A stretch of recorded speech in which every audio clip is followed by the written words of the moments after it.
नमस्कार, मी प्रतीक्षा. DNA मराठीमध्ये आपलं स्वागत. MPSC पेपरफुटी, MHT CET परीक्षेतील कथित अनियमितता आणि TET परीक्षा कायमस्वरूपी रद्द करण्याच्या मागणीसाठी संभाजी ब्रिगेडच्या वतीनं सोमवारी जिल्हाधिकारी कार्यालयासमोर जागरण गोंधळ ठिय्या आंदोलन करण्यात आले. यावेळी विविध मागण्यांचे निवेदन प्रशासनाला देण्यात आले.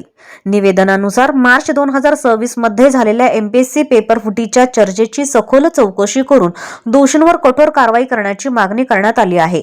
MHT CET परीक्षेच्या प्रक्रियेत खासगी कंपनीचा सहभाग असल्यानं पारदर्शकतेबाबत प्रश्न उपस्थित करत परीक्षा व्यवस्थेची उच्चस्तरीय चौकशी करण्याची मागणी करण्यात आली. पर्सेंटाईल पद्धतीमुळे विद्यार्थी व पालकांची दिशाभूल होत असल्याचाही आरोप करण्यात आला. TET परीक्षा अनिवार्य करून हजारो शिक्षकांवर अन्याय होत असल्याचा आरोप करत ही परीक्षा कायमस्वरूपी रद्द करण्याची मागणी संभाजी ब्रिगेडने केली. सरकारनं या मागण्यांकडे दुर्लक्ष केल्यास तीव्र आंदोलन छेडण्याचा इशारा दिलाय. यापुढे TET परीक्षा कायमस्वरूपी रद्द केली नाही तर सरकारला जी भाषा समजते त्या भाषेत आंदोलन करून सरकारचं डोकं ठिकाणावर आणलं जाईल, असा इशारा जिल्हाध्यक्ष राजेश परकाळे यांनी दिला.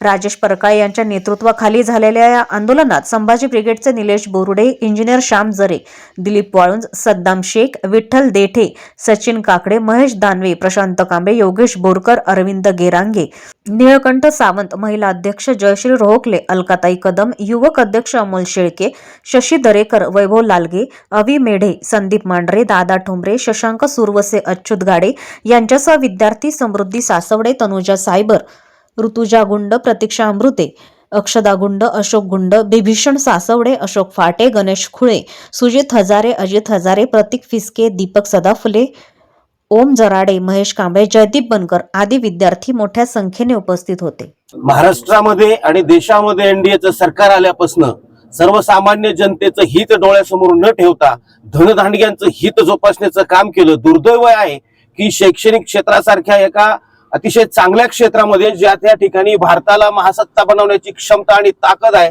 त्या क्षेत्रामध्ये सुद्धा धनदांडग्यांना घुसून त्या माध्यमातून त्या ठिकाणी भ्रष्टाचार होत असलेला दिसून सुद्धा तो पाठीशी घालत जनसामान्यांची, गोरगरिबांच्या मुलांवर, विद्यार्थ्यांवर अन्याय केला जातोय. आणि अतिशय सदोष अशा या शिक्षण पद्धतीत मागच्या कार्यकाळामध्ये मोठ्या प्रमाणात पेपरफुटीचे प्रकार घडतायत.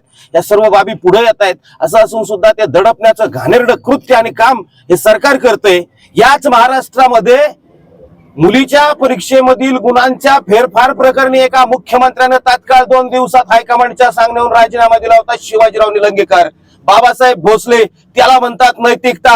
काल परवा जो राजीनामा दिला, 28 नीटच्या विद्यार्थ्यांचा बळी घेऊन दिलेला राजीनामा हा नैतिकतेला धरून नाही. दुसऱ्या दिवशी त्या संबंधिताचं स्वागत ज्या पद्धतीनं या NDAच्या लोकांनी केलं, हे कुठेतरी लोकांच्या जखमीवर मीठ चोळण्याचा प्रकार केलाय. आणि म्हणून याच्या तीव्र निषेध करत अहिल्यानगर जिल्ह्याच्या वतीनं या ठिकाणी आम्ही धरणे आंदोलन, जागरण गोंधळ घालत धरणे आंदोलन करतोय. महाराष्ट्रभर हे आंदोलन सुरू आहे. आणि संभाजी ब्रिगेड येत्या 9 ऑगस्टला क्रांती दिनी क्रांतिकारी पाऊल उचलून या सर्व बाबींचा सोक्षमोक्ष लावल्याशिवाय राहणार नाही. धन्यवाद. जय जिजाऊ. संभाजी ब्रिगेडचे अध्यक्ष मनोजदादा आखरे यांच्या सूचनेनुसार आज महाराष्ट्रामध्ये सर्व जिल्हाधिकारी कार्यालयावरती ठिय्या आंदोलन होत आहे. आणि त्याचाच भाग म्हणून आज अहिल्यानगर या ठिकाणी संभाजी ब्रिगेडचं आंदोलन होत आहे. MPSC मधला पेपरफुटीचा घोळ, त्याच्यानंतर MSCIT मधला घोटाळा आणि TET रद्द करा, हे 3 विषय घेऊन आम्ही या ठिकाणी आंदोलन करत आहोत. आणि संभाजी ब्रिगेडच्या माध्यमातून सरकारला मी जाहीर आवाहन करतो की यापुढे कुठलीही परीक्षा ऑनलाईन घेऊ नका. तुम्ही तसा प्रयत्न केला तर आम्ही त्या भाषेत उत्तर देऊ. तुम्ही ही परीक्षा रद्द करा. गोरगरिबांच्या जीवावरती उठलेला आहात, हे थांबवा, बंद करा.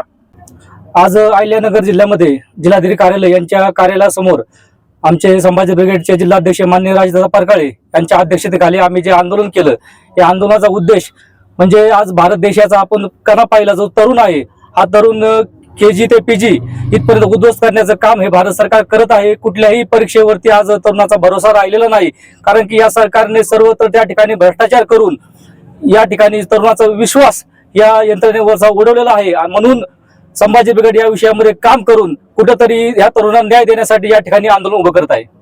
नमस्कार, मी इयत्ता 12वीची विद्यार्थिनी समृद्धी सासवडे.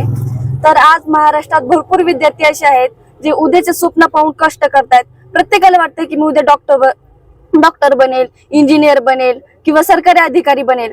पण जर हे पेपर असेच लीक होत आहेत, पेपर फुटतायत, त्या विद्यार्थ्यांचं उद्याचं स्वप्न हे आजच फुटू राहिले. आणि जो विद्यार्थी रात्रंदिवस अभ्यास करतोय, त्याचे आई वडील त्याला कष्ट करून पैसे पुरवत आहेत, आणि जर ते पेपर उद्याच फुटत असतील, उद्याच ते पेपर रद्द होत असतील, तर त्या विद्यार्थ्यांनी नेमकं करायचं काय? असाच प्रश्न जर आता मला उद्या सीईटी द्यायची, पण जर मी ती सीईटी देऊन खरंच मला उद्या फायदा होणार आहे का, असाच प्रश्न माझ्या समोर उभा राहिला. आणि म्हणून आज मी इथे उपस्थित आहे. आणि ते झालंच, पण माझे छत्रपती शिवरायांच्या प्रेरणेने आज आपण इथे सर्वजण आहोत. आणि त्याच शिवरायांचा इतिहास हा पाठ्यपुस्तकातून रद्द करण्यात येत आहे. सरकारला एवढीच विनंती आहे की हा इतिहास प्रत्येक विद्यार्थ्यापर्यंत पोहोचला पाहिजे. ही शिक्षण व्यवस्थापकांचं हे कार्य आहे. प्रतिनिधी मुंतजीर शेख, DNA मराठी, अहिल्यानगर.